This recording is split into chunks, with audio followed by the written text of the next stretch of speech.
নমস্কাৰ, আপুনি চাইছে আৰপি লাইভ। মই দীপাৱলী এক গুৰুত্বপূৰ্ণ খবৰ এই মুহূৰ্তত লৈ আহিছো। মোদী আদানী ভাই দেশখন লুটিপুটি খায়। আজিৰ দিনটোত একাংশ প্ৰতিবাদকাৰী প্ৰতিবাদ সাব্যস্ত কৰে। এই শ্লোগানেৰে উত্তপ্ত হৈ পৰে মহানগৰীস্থিত বিজেপিৰ ৰাজ্যিক কাৰ্যালয়। বিজেপিৰ ৰাজ্যিক কাৰ্যালয়ৰ সন্মুখত আজি প্ৰতিবাদ সাব্যস্ত কৰিছে আম আদমী পাৰ্টীয়ে। শ প্ৰতিবাদকাৰীয়ে প্ৰতিবাদ সাব্যস্ত কৰে এটা শ্লোগান, বিজেপিৰ দিনত আদানীয়ে নিজৰ সম্পত্তি বৃদ্ধি কৰিছে, নিজৰ সম্পত্তিৰ পাহাৰ অধিক গঢ়িছে। বিজেপি চৰকাৰৰ দিনত মোদীয়ে কিহৰ বাবে আদানী প্ৰীতি দেখুৱাই আছে, এই প্ৰশ্ন আজি দিনটোত উত্থাপন কৰিছে আম আদমী পাৰ্টীয়ে। জনাইছে এই গুৰুত্বপূৰ্ণ খবৰটো, কিয়নো আজিৰ দিনটো দেখিবলৈ পোৱা গৈছে আম আদমী পাৰ্টীয়ে এক প্ৰতিবাদী কাৰ্যসূচী ৰূপায়ণ কৰে। বিজেপিৰ কাৰ্যালয়ৰ বাহিৰত আম আদমী পাৰ্টীয়ে প্ৰতিবাদ সাব্যস্ত কৰে। আদানী মোদী ভাই দেশখন লুটিপুটি খায়, এই শ্লোগান দিয়া দেখিবলৈ পোৱা গৈছে মহানগৰীৰ বিজেপি কাৰ্যালয়ৰ সন্মুখত। বিজেপিৰ ৰাজ্যিক কাৰ্যালয়ৰ সন্মুখত এনেধৰণে প্ৰতিবাদ সাব্যস্ত কৰে আম আদমী পাৰ্টীয়ে। আৰু নৰেন্দ্ৰ মোদী চৰকাৰৰ যি কেলেংকাৰী, সেই কেলেংকাৰী জেপিচিৰ দ্বাৰা আদানীৰ তদন্ত কৰিব লাগে কেন্দ্ৰীয় চৰকাৰে।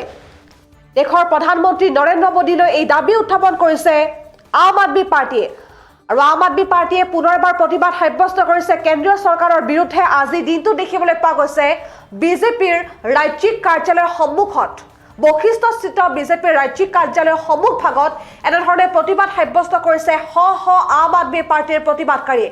শ আম আদমী পাৰ্টীৰ সদস্যই এনেধৰণে প্ৰতিবাদ সাব্যস্ত কৰিছে। সকলোৰে মুখত মাত্ৰ এটাই শ্লোগান, আদানী মোদী ভাই দেশখন লুটিপুটি খায়।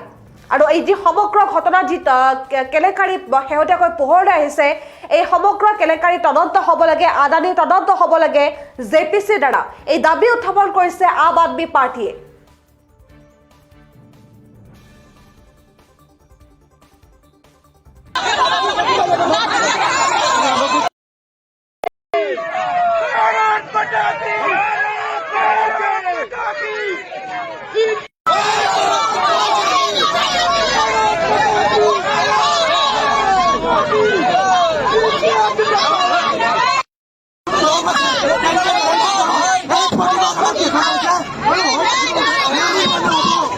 Nobody go back.